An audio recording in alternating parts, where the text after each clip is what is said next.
I'd like to thank the City of Rancho Mirage and the Rancho Mirage Library for their continued support.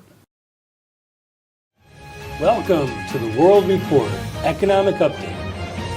Economic expansion is now the second longest on record, but meanwhile, we just borrowed $488 billion in one quarter. More, this is something that when the past administrations were spending money like drunken sailors, which is probably not nice to drunken sailors, but You're picking on the drunken sailors. correct, I apologize to them, but we were very vicious in attacking administrations like the Obama administration that spent wildly. Well, we're spending $500 billion in 3 months, and no one seems to even peep about it. What do you think? Well, first of all, to emphasize what you just said, when Obama came into office, our debt was at $10 trillion. Yeah. You had 2 terms of Bush. Which bloated the debt? He went from $5 billion to $10 billion. Trillion. Excuse me, trillion. And in the 90s, of course, you had the Clintons.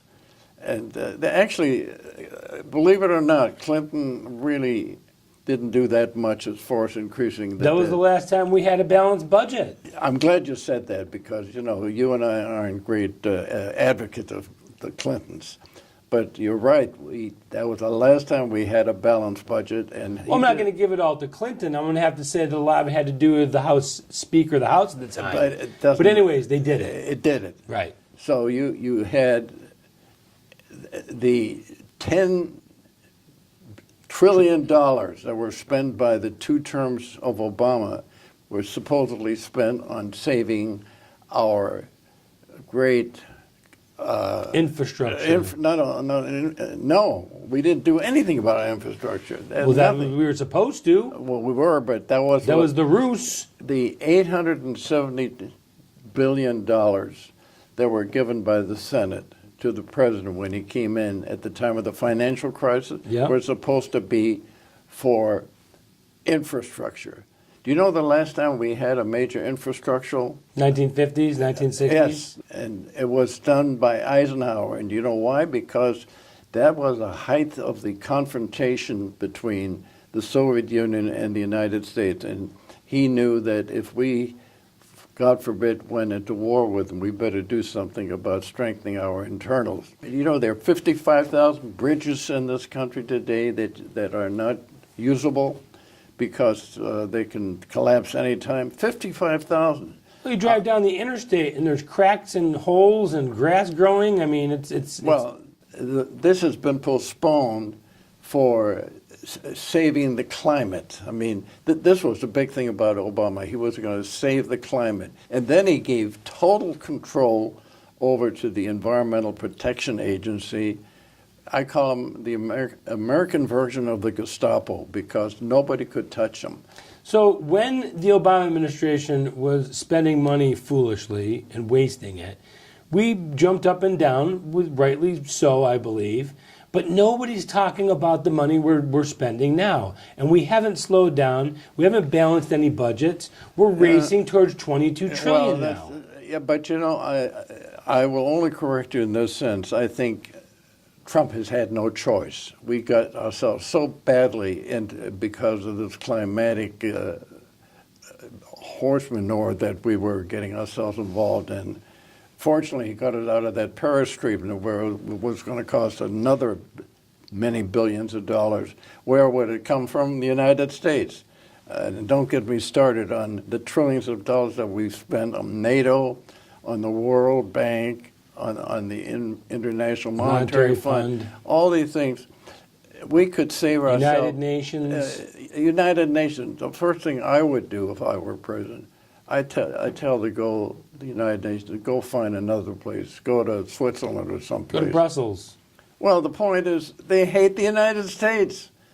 Every time they vote against anything that's good for the United States or what the United States would like to have them do. So on a good note, we now have the second longest recorded stretch of economic expansion. That's a very good point that you're making. So I realize we're spending money. I guess it's it's in the longer term best Have no interest of the choice. country. But how long can this last? It's got to break at some point. Well, 2 points I want to make. I don't want to make it sound that I'm not particularly worried about it. I'm not that worried about it because half of that amount is owed to people here in the United States and organizations here in the United States.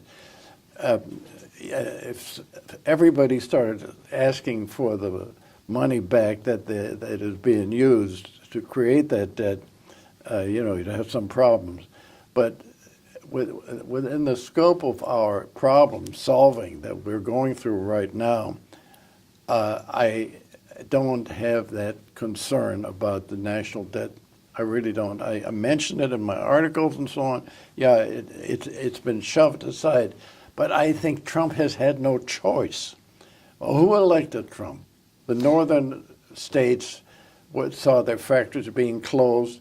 So do you just declare bankruptcy at some point? No, you don't declare bankruptcy. In essence, do you just wipe the slate clean? I mean, $22 trillion is impossible to repay.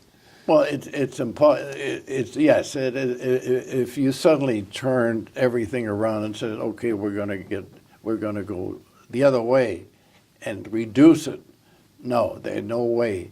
We have a choice of taking this money and rebuilding the United States as a manufacturer, as a technological giant, rather than having the conglomerates. See, this is what I've been preaching in my articles.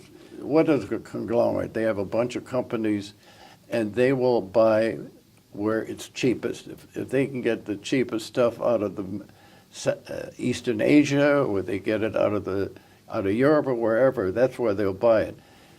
And I keep talking, I don't know why that nobody seems to understand, that 68%, listen to this, 68% of our population today, 68% Of our GDP. is our gross domestic product of It's goods and consumption. services. You know what it was 25, 30, 40 years ago? 20. About a third of that. That's exactly right. And I think the last time I saw it was about 6 months ago. So it may have come down a little bit, but not an awful lot. So I guess you just kick the can down the road. You can't do everything at once. I'm not trying to do this to salvage the Trump leadership. I'm doing it because it's a reality. I do the same thing that he's doing. I put my hands down. Thank you. I'd like to thank the City of Rancho Mirage and the Rancho Mirage Library for their continued support.